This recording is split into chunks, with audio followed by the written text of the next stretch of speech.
demande, s'il vous plaît, on se met à genoux. Le seul pays de l'Afrique qui a toutes ces richesses de ne pas sombrer dans la guerre comme ça. Je pense que footballeur, c'est une facette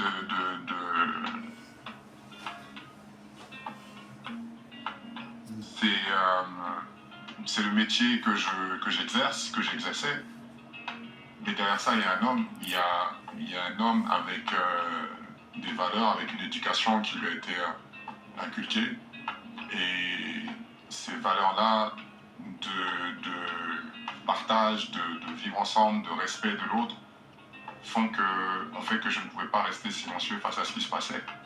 Parce que la Côte d'Ivoire qu'on me décrivait et que je voyais lorsque je venais jouer ici avec les éléphants n'était pas celle que j'avais laissée lorsque je suis parti à l'âge de 6 ans.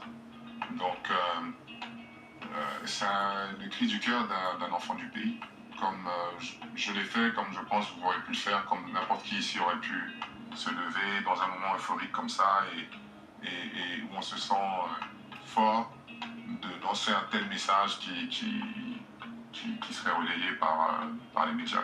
Vous n'avez pas eu peur de l'impact sur votre carrière? Non. À ce moment-là, non. Non. Pourquoi? Non, pourquoi avoir peur? Des répercussions. C'était une période assez sensible.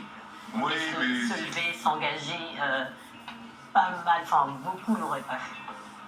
Oui, c'est peut-être ce qui me différencie des autres. C'est peut-être ce qui me différencie des autres, c'est que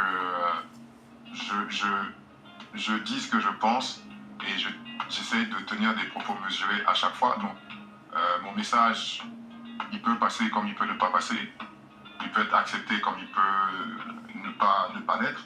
Mais je pense que c'était un moment important pour la Côte d'Ivoire et j'ai dit tout haut ce que beaucoup de gens pensaient pas.